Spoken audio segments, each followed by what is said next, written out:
mais aujourd'hui j'aimerais partager des clés pour moins souffrir, d'accord, pour dépasser la souffrance et ne pas souffrir plus que nécessaire.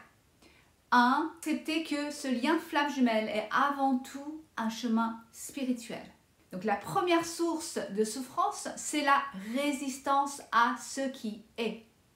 On voudrait que ce lien ressemble à une relation amoureuse classique, qu'il suive une logique humaine, mais ce n'est pas le cas. La rencontre avec ta flamme jumelle est avant tout une initiation spirituelle. Quand tu acceptes que ce parcours n'est pas là pour te punir en venant te priver d'une relation romantique classique telle que tu la voudrais, telle que tu la connais, mais vraiment pour venir t'ouvrir à toi-même, à ton âme, alors tu arrêtes de te battre, de résister ce qui est.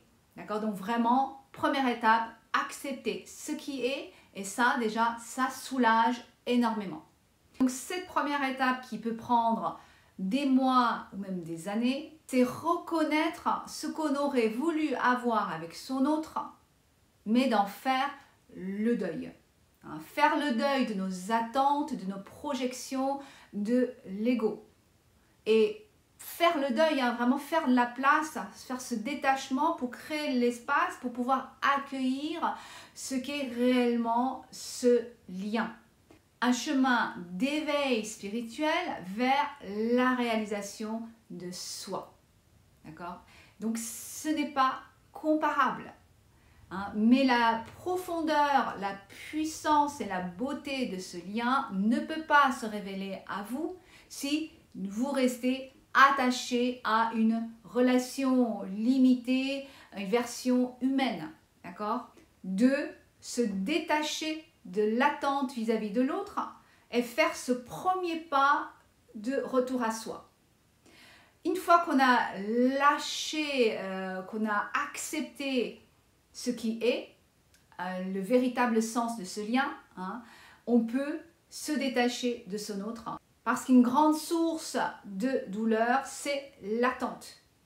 On souffre parce qu'on veut que l'autre soit là, qu'il ou elle comprenne, qu'il ou elle s'engage, mais ce lien ne peut pas être nourri par la dépendance.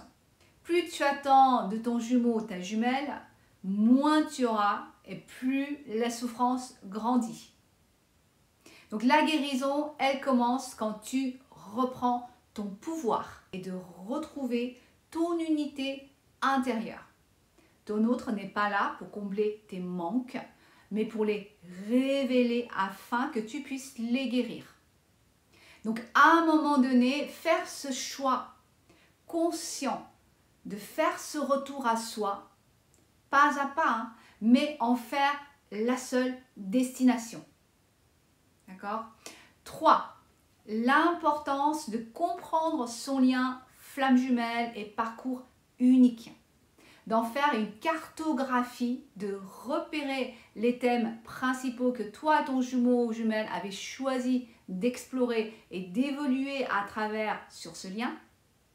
Ces thèmes principaux viennent éclairer les obstacles, les énergies tierces ou énergies de séparation. On comprend.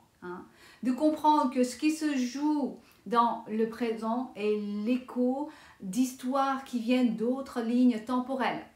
L'importance de libérer toutes les lignes temporelles car elles s'influencent les unes les autres. Et c'est vraiment votre âme qui a choisi les expériences de ces nombreuses incarnations autour des mêmes thèmes qui se retrouvent également dans le choix de vos lignées ancestrales.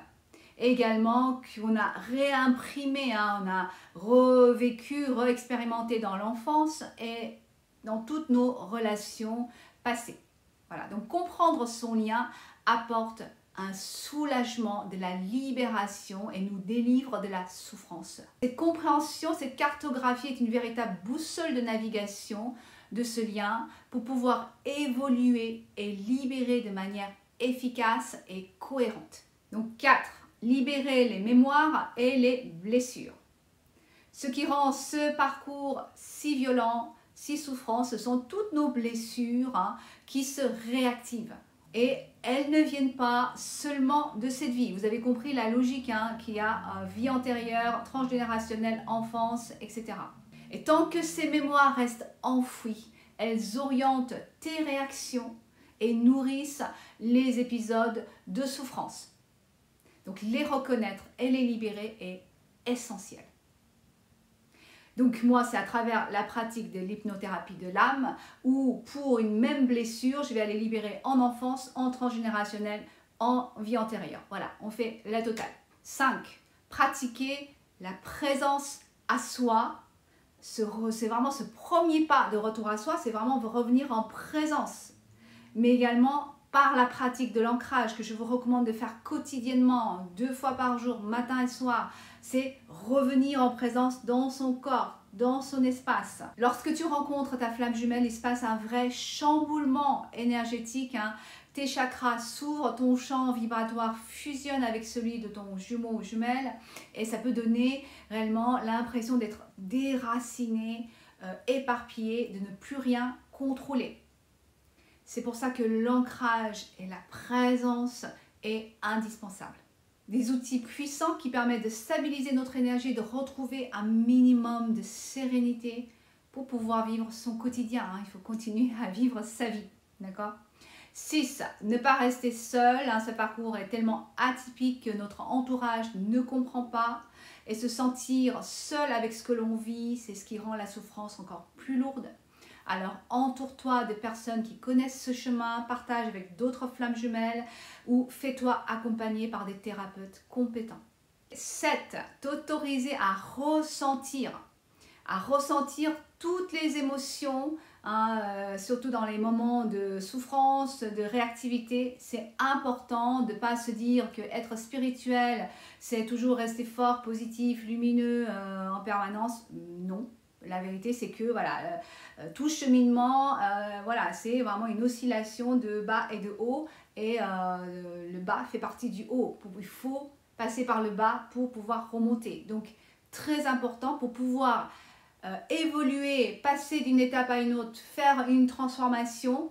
C'est important de valider, de reconnaître, de s'accompagner dans le ressenti de nos émotions, les verbaliser, s'autoriser à pleurer, de ressentir sa colère, son impuissance, tout ça.